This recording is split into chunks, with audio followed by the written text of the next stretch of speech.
Welcome back, my amazing and wonderful subscribers and viewers. Welcome to Grandma Esohe's cooking channel. I hope you will like the next cooking video you are going to view now. Enjoy and always practice one or two of them.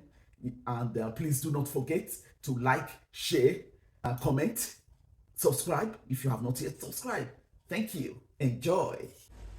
Hello viewers, we'll be making the popular Ogbono and Okra soup together. So first of all, we're going to put our oil, and that's about a cup of oil in our pot, and we allow it to heat up a little bit. Ogbono is very popular in the southern state of Nigeria, the Yoruba land, the Edo land. It's very easy to make. It's the easiest soup you can easily make. If you have a visitor and you want to make soup, maybe you have all the other ingredients already in the house. Within an hour, you will whip up ogbono soup, either plain ogbono, or you can add okra, or you can also add spinach leaves to it. And you can even add both bitter leaf and okra. You add it to it. The good for the diabetic. So some people just use put water in okra, leave in the fridge, and drink it. If you're diabetic, that's a story for another day. But today we are cooking okra and ogbono soup mixed together. So our oil is already heating up. The next thing I am going to do, the way I make mine, is I'll put my onions first, because I want the onions to be translucent, so that it will not prevent the ogbono from drawing, especially if you buy old ogbono. But what I am buying now is using today is very new ogbono from Nigeria. So I have put my onions there, and I'm going to leave it up to heat up a bit. The onions is already getting translucent, kind of drying up, which is what I needed. Then the next thing is to put my one and a half cups of ogbono in it. Ogbono has been grounded, so I'll mix it in the oil.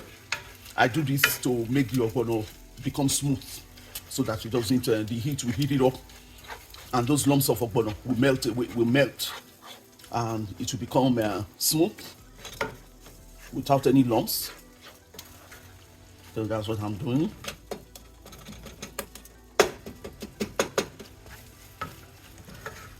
To heat up and become smooth in the hand. Yeah.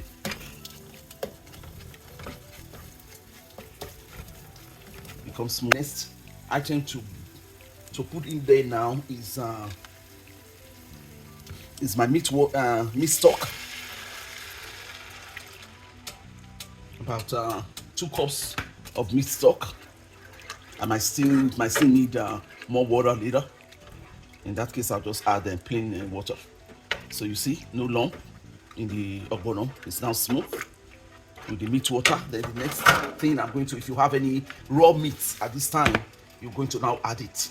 Raw meat that hasn't been cooked. I have this Titus fish that I have in the fridge. It's raw, so I'm putting that to let it cook up. The rest meat has already been pre-cooked. Next, you can see it's already the ogbono is getting thick. It's already getting thick and slimy, so I might add another cup of water to it. What I'm going to do. So the next is with the water there, I'm going to put 2 teaspoons of cayenne pepper, 2 teaspoonful of ground cayenne pepper.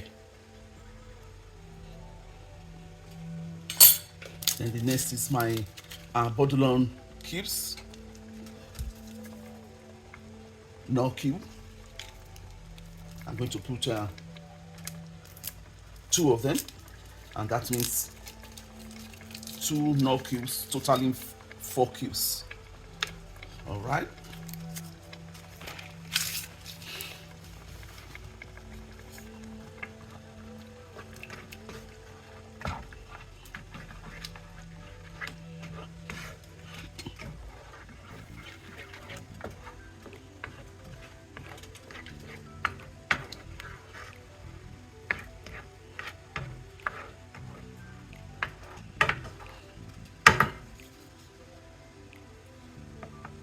You can use, at this point, you can use any type of protein. People use all kinds of protein: fish, goat meat, chicken, turkey, whatever you have, you put in there.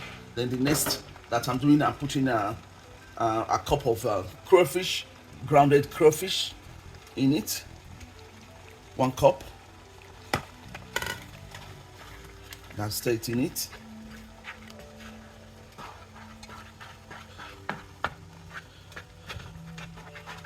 The 1.5 cup, the 1.5 cup of water. I'm going to add another cup of water to it.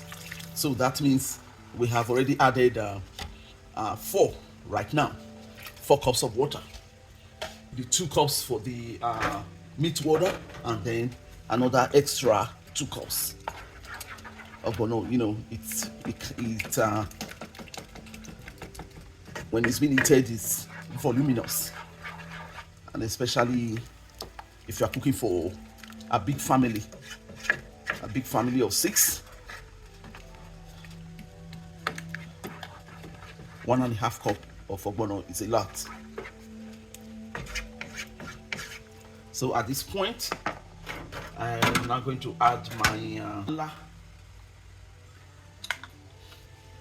parboiled panla pieces. I'm adding it. This gives it a very good flavor.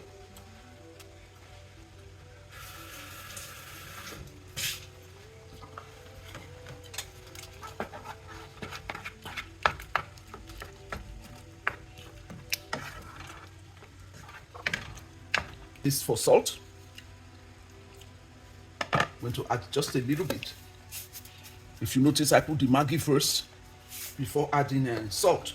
I put the meat water first. I put the nut cube, then before adding salt, because with all that, with your stock meat, your stock meat water might have had enough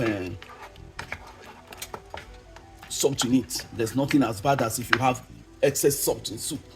It's always very difficult to eat. All right, the ogbono is cooking already. Then the next thing is to add okra, the blended okra, not too blended. And now add my okra, just 1 cup in. And at this point, I'm going to add my smoked turkey. I'm going to add my smoked turkey. Already, the smoked turkey had already been boiled, and the water of the smoked turkey is thrown away because of the chemicals that they use to smoke the turkey in the US. I don't know how they smoke turkey elsewhere, but in the US they use all kind of preservative and chemical to smoke the turkey. So we parboil, throw away the water, and then just use the turkey like that. So you can see that ogbono is ready. All we need now is to allow it to just boil out, and that is it. And that is ogbono soup. Yummy. At this point, add my fried fish that I had. It's already being cooked, so I'm adding it so we have more protein in the soup. So you just leave it to boil out, and your ogbono is ready. So see how slimy it is. Nice, looking so beautiful. You can use this to eat any type of fufu. Cauliflower fufu, cabbage fufu if you are on a low carb diet or you are diabetic, regular fufu, pounded yam if you are not diabetic, regular fufu if you are not diabetic. So, and a lot of variety that you can use the soup for. Even at times, I pour the soup on my rice. It's yummy as well. Hey, this has been cooking for about 10 minutes now, and it's ready. It's cooked. Ogbono soup is ready. Yummy.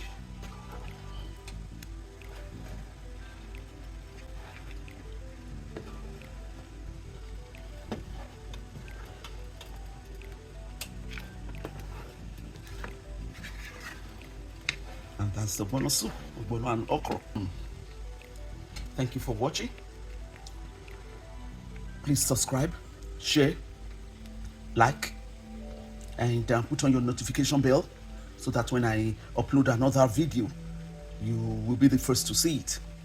Try this at home. If you have never made ogbono, make ogbono and then put it in the comment section when you are done and how it is and how your family likes it. Bye from Grandma Estohe. God bless you. Happy New Year. Bye-bye.